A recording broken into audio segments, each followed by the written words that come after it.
বিনোদিনীর পরেই এরকম একটা অ্যানাউন্সমেন্ট। আমার কাছে একটাই বিনোদিনী, যে বিনোদিনীটা রিলিজ হচ্ছে, বাকিটা আমি জানি না।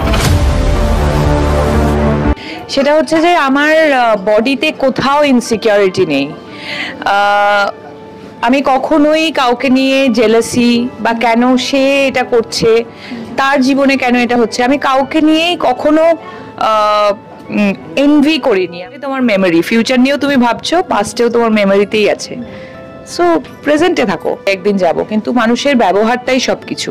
এবার দেবকে উচ্চ শিক্ষা দিলেন শুভশ্রী গাঙ্গুলি। শুভশ্রী ও দেবের মধ্যে একটি রেষারেষি চলে আসছে। তার সন্তান মুভি ও দেবের খাদান মুভির শুরু থেকেই তাদের এই ঝগড়া যেন প্রকাশ্যে এসেছে।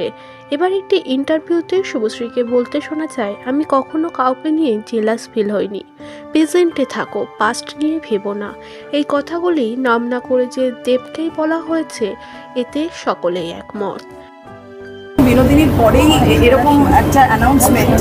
আমার কাছে একটাই বিনোদিনী, যে বিনোদিনীটা রিলিজ হচ্ছে, বাকিটা আমি জানি না।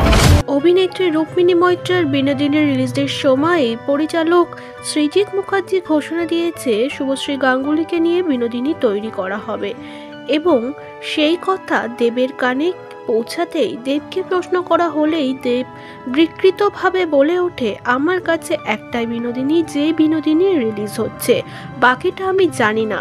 যেন শুভশ্রীর কথা শুনেই রেগে উঠলেন দেব, আর তারই এবার মুখ্যম জবাব দিলেন শুভশ্রী গাঙ্গুলি। এক কথায় টোন কেটেই বললেন, আমি কাউকে হিংসা করি না, আমার মনের মধ্যে হিংসা নেই। একদিন সকল মানুষকে চলে যেতে হবে, মানুষের ব্যবহারটাই মানুষ মনে রাখবে। দেব যে শুভশ্রীর সঙ্গে খুব খারাপ বিহেভিয়ার করেছিল, এটা সকলেই জানে। দেব শুভশ্রীর কথা শুনেই বিরক্ত হয়ে গেছিল এবং শুভশ্রীকে এক কথায় ইনসাল্ট করেছিল সকলের সামনে। তারই এবার হয়তো মোক্ষম জবাব দিল শুভশ্রী গাঙ্গুলি তার 18 বছরের সাকসেস ইন্ডাস্ট্রি লাইফে। কারণ যেই কথাগুলি বলেছিল সেদিন ছিল নায়িকার 18 বছরের সাকসেস ফ্যান ক্লাব পার্টি, আর সেখানে দাঁড়িয়েই নাম না করে এই কথাগুলি জানিয়েছিল শুভশ্রী।